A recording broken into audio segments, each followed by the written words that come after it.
हमें क्या करना है, प्रोसीड टू चेकआउट के बटन पर क्लिक करना है, प्रोसीड टू चेकआउट के बटन पर क्लिक करना है और ऑर्डर प्लेस करना है।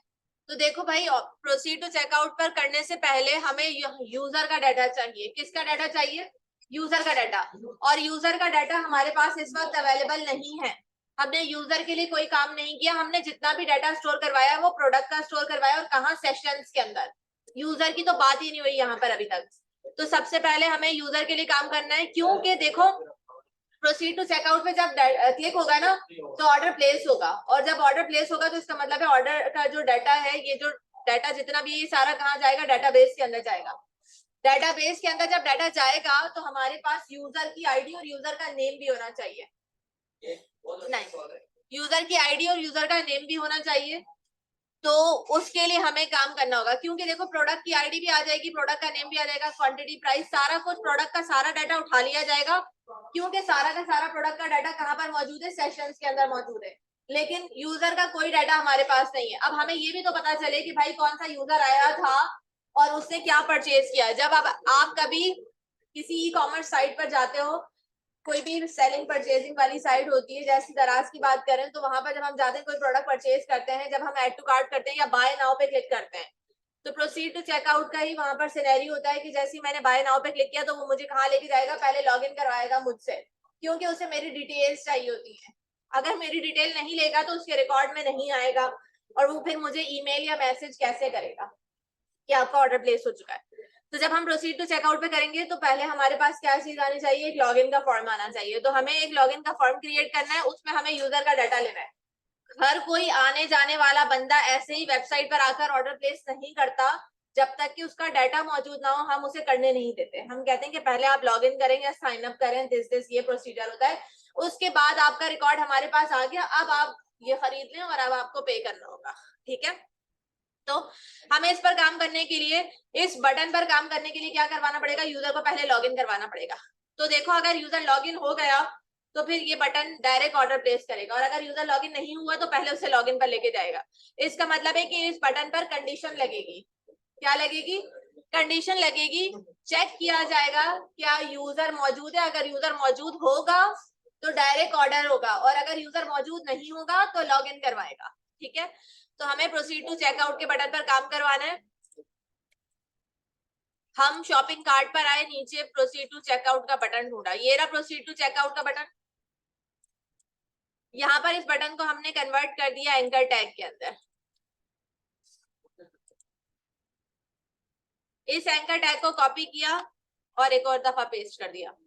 दो प्रोसीड टू चेकआउट के बटन हमने क्रिएट कर दिए। अब इसके अंदर एक नेम नाम का एट्रीब्यूट लगा रही हूँ। नेम लेने की जरूरत नहीं है, बल्कि एचरेफ कर दो, हाइपर रेफरेंस। मैंने कहा मुझे चेकआउट करवाना है। क्या करवाना है? चेकआउट। ये क्यूरी स्ट्रिंग और चेकआउट। चेकआउट का मतलब कोई ना कोई रेफरेंस होगा आपके पास। ठीक है, अब चेकआउट पे तो हमने कोई काम किया नहीं, खाली ऐसे ही दे दिया। ये एक सिंपल स्ट्रिंग, एक आइडेंटिफायर, एक वेरिएबल है और कुछ भी नहीं। जैसे आईडी लिखते हैं ना यहाँ पर हम, तो मैंने चेकआउट लिख दिया। ठीक है, जैसे यूआरएल के अंदर अगर चेकआउट मिले तो ऑर्डर को प्लेस कर देना, लेकिन उससे पहले क्या होगी, कंडीशन चेक की जाएगी। वो कंडीशन क्या होगी कि हमने कहा कि हमें क्या करवाना है, इफ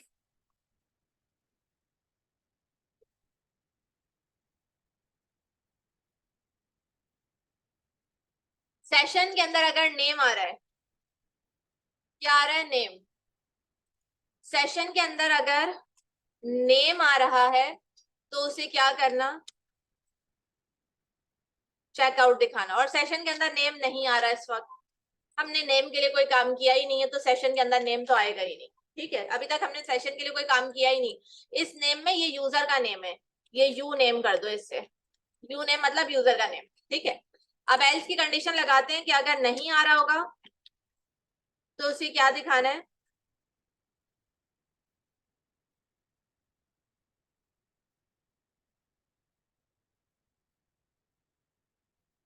उसे यहाँ पर हाइपर रेफरेंस में लॉगिन के पेज पे लेके जाना है, लॉगिन डॉट पीएचपी। और लॉगिन डॉट पीएचपी का हमने पेज बनाया नहीं है अभी। ठीक है, बना लेंगे। अगर सेशन के अंदर यूजर का नाम मिलेगा तो चेकआउट पे लेके जाएगा, और अगर नहीं मिलेगा तो लॉगिन के पेज पे लेके जाएगा। ये बात समझ आ गई। अब इसके बाद हमें क्या करना है, देखो सेशन के अंदर यूजर का नाम कैसे मिलेगा, हमने तो यूजर के लिए कोई काम ही नहीं किया। अब हम यहाँ पर बनाते हैं वेबसाइट पर एक क्यूरी का पेज, query.php, ठीक है। ये वेबसाइट का क्यूरी का पेज है और हमें चाहिए एक login.php। एडमिन पैनल से लॉगिन का पेज कॉपी करके यहाँ पर ले आएंगे। जो साइन इन का पेज है ना, एडमिन पैनल से यहाँ से कॉपी करके अपने वेबसाइट के लॉगिन पर लेकर आ जाएंगे, ठीक है। वेबसाइट के लॉगिन पर आ गया, इसकी CSS वगैरह खराब होगी, मसले होंगे, हमें उससे कोई गर्ज नहीं है अभी फिलहाल। अच्छा, ये इस पे ऑलरेडी क्यूरी का पेज इंक्लूड है। अब यहाँ पर आ जाते हैं, यहाँ पर हमें काम करना है, ठीक है। हमें यहाँ पर क्या काम करना है, सबसे पहले तो हमें यहाँ पर आके सेशन स्टार्ट करना है, क्योंकि अब हमें यूजर के लिए काम करना है ना, और यूजर को लॉग इन करवाना है। पहले मैं दिखा देती हूँ अब तुम लोगों को। शॉपिंग कार्ट पर आई, यहाँ पर प्रोसीड टू चेकआउट का एक ही बटन आ रहा है, इसके ऊपर कर्सर लेके गई, नीचे क्या दिखा रहा है, यूआरएल के अंदर, नीचे यूआरएल में क्या दिखा रहा है, login.php। नीचे नजर आ रहा है यूआरएल के अंदर login.php। ये login.php दिखा रहा है, इसका मतलब है इसको सेशन नहीं मिल रहा। और बाकी में सेशन कैसे मिलेगा, हमने तो सेशन के लिए कोई काम किया ही नहीं है। जब हमने सेशन के लिए कोई काम किया ही नहीं, ताहा पीछे सर आ रहे हैं। हाँ, तो इंसानों की तरह स्क्रीन पर देख लो। login.php दिखा रहा है क्योंकि हमने सेशन के लिए कोई काम किया ही नहीं है, और जब सेशन के लिए कोई काम नहीं किया तो वो फिर लॉगिन ही दिखाएगा। अब जब मैं इस प्रोसीड टू चेकआउट पे क्लिक करूंगी तो उसको मुझे कहाँ रीडायरेक्ट करना चाहिए, लॉगिन के पेज पर, और ये मुझे लॉगिन के पेज पर ले आया। अब इस पेज का जो डाटा होगा ना, उसमें कौन सा डाटा मौजूद होगा, यूजर का डाटा। यूजर अपना डाटा डालेगा, लॉगिन करेगा तो वेबसाइट पर चले जाएगा, ठीक है। तो हमें इस पेज पर यहाँ पर किसके लिए काम करवाना है, यूजर के लिए काम करवाना है। हम आ जाते हैं। अब मैं इतना डाटा लिख तो नहीं सकती काम, तो मैं क्या करूंगी, मैंने यहाँ पर एडमिन पैनल पर जो लॉगिन के लिए काम किया ना, वही लॉगिन का काम उठाकर यहाँ पर ले आऊंगी। सेम, ये कुछ भी चेंज नहीं है, ठीक है। तो एडमिन पैनल की क्यूरी का पेज ये रहा, और इसके लिए लॉगिन का काम ये रहा। और मुझे कनेक्शन की भी जरूरत पड़ेगी, तो मैं कनेक्शन को भी उठा के ले आती हूँ। एडमिन पैनल के लॉगिन को बंद कर दिया, और यहाँ पर कनेक्शन जो हमारे पास इस वक्त है, हम क्या करेंगे, अपने फोल्डर से बाहर निकलेंगे। बाहर निकलने के बाद एडमिन पैनल के अंदर जाएंगे, और एडमिन पैनल पे जाने के बाद connection.php पर जाएंगे। ये वही लॉगिन का काम है। अच्छा, अब हम क्या करते हैं, यहाँ पर आते हैं। हमारे डैशबोर्ड के अंदर यूजर्स नाम का एक टेबल होगा, जैम के अंदर। डैशबोर्ड के अंदर यूजर्स का एक टेबल होगा, और इस यूजर्स के टेबल के अंदर हमारे पास एक ही रिकॉर्ड होगा एडमिन का। लेकिन अभी हमें सिंपल यूजर को लॉगिन करवाना है ना, तो यूजर के लिए हम क्या करते हैं, एक रिकॉर्ड इंसर्ट करवा देते हैं। जैसे फॉर एग्जाम्पल अक्सा,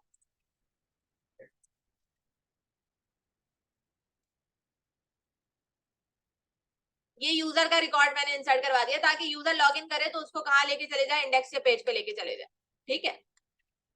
तो ये काम वहां से बिल्कुल एज इट इज कॉपी करके लाई थी, और लॉगिन पेज भी कॉपी करके लेकर आई थी, क्योंकि मुझे ये काम करना पड़ता है, इसलिए मैंने वहां से उठा लिया। अब आके मैं जरा इसको चेक करती हूँ, अक्सा के नाम से क्या ये चल रहा है या नहीं चल रहा। aksa@gmail.com और पासवर्ड 123। लॉगिन सक्सेसफुली, इंडेक्स के पेज पर लेकर आ गया। कहाँ लेकर आ गया, इंडेक्स के पेज पर। अब मैं यहाँ से दोबारा से शॉपिंग कार्ट के पेज पे जाती हूँ, शॉपिंग कार्ट.php। मैं यहाँ पर आई, प्रोसीड टू चेकआउट का बटन आ रहा है। प्रोसीड टू चेकआउट पे मुझे दोबारा क्या दिखा रहा है, login.php। नहीं दिखाना चाहिए, अब तो सेशन आ गया है। तो अब इस चीज को सॉल्व करते हैं। हम अपने क्यूरी के पेज पर आएंगे। हमने यहाँ पर ना सेशन वेरिएबल नेम बनाया ही नहीं है, तो उसको सेशन वेरिएबल नेम मिलेगा ही नहीं। हम यहाँ पर क्या बनाते हैं, यूजर ईमेल ले रहे हैं, user name, name ID, user ID, और वहां पर जाके मैंने यू नेम लिखा था, तो मैं शॉपिंग कार्ट पर यू नेम के बजाय यूजर नेम कर देती हूँ। अब इसको मिल गया। अभी भी क्या दिखा रहा है, ये दिखा रहा है प्रोसीड टू चेकआउट के बटन पर लॉगिन डॉट पीएचपी। तो अब हम वापस से आ जाते हैं प्रोडक्ट डिटेल। इन सारे पेजेस पर हमारे पास सेशन नहीं है।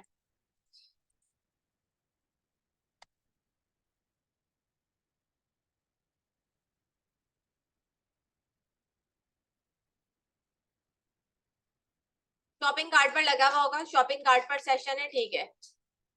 और इसके बाद वेबसाइट का इंडेक्स पेज।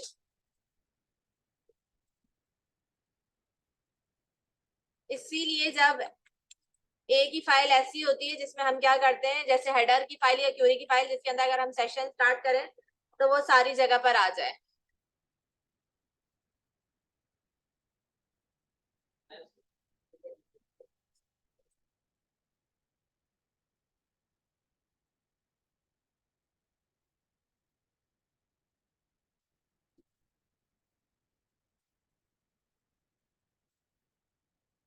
अच्छा, इंटरफेस क्यों डिस्टर्ब हो रहा है इसका, ठीक है।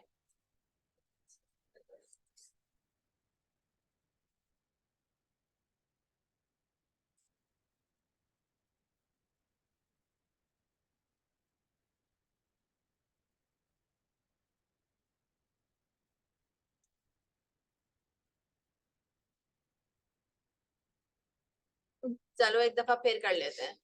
लॉग इन तो कर रहा है लेकिन रिकॉर्ड स्टोर नहीं कर रहा।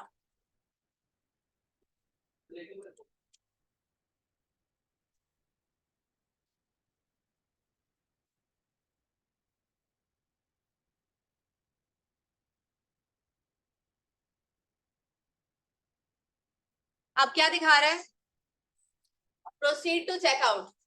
प्रोसीड टू चेकआउट पे अब चेकआउट दिखा रहा है। तो इसका मतलब ये है कि अब हमारा डाटा सेशंस के अंदर स्टोर हो चुका है, ठीक है।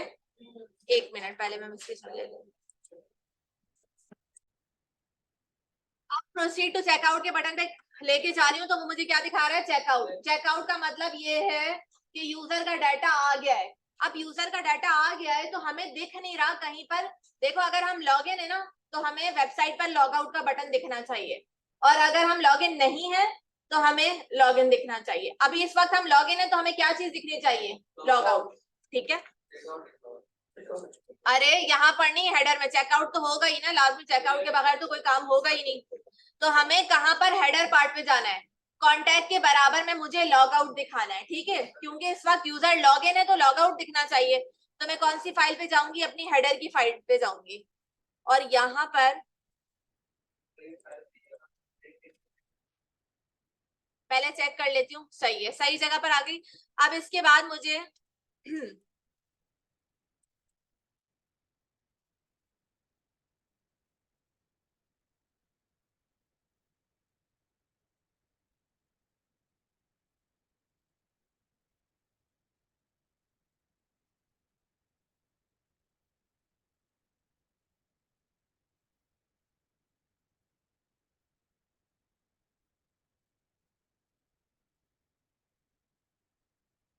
अगर यूजर का नाम मिल रहा है तो क्या दिखना चाहिए, बेवकूफ, लॉग आउट दिखना चाहिए।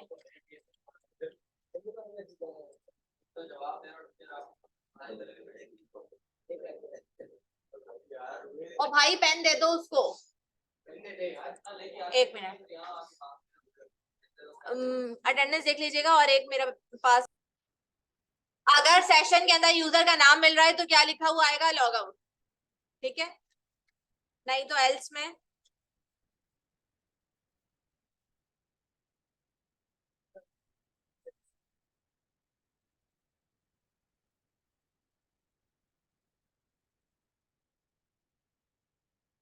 Log in. और यहाँ पर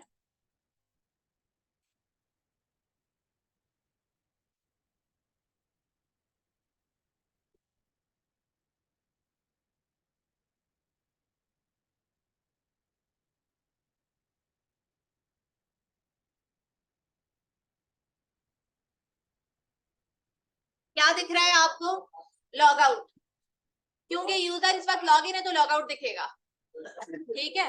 अब लॉग आउट पे क्लिक करूंगी तो लॉग आउट हो जाना चाहिए, लॉग इन दिखना चाहिए। तो जरा लॉग आउट वाली फाइल यहाँ पर आ जाओ।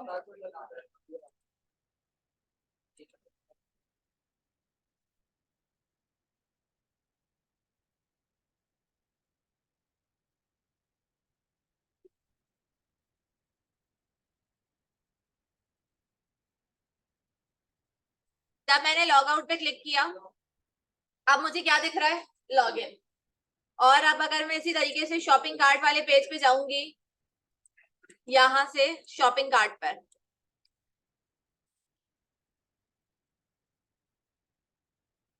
प्रोसीड टू चेकआउट पे गई तो क्या दिखा रहा है? login.php। यूजर पहले लॉग इन करेगा। ये काम भी हो गया। बस अब एक आखिरी काम बचा है, ऑर्डर प्लेस वाला।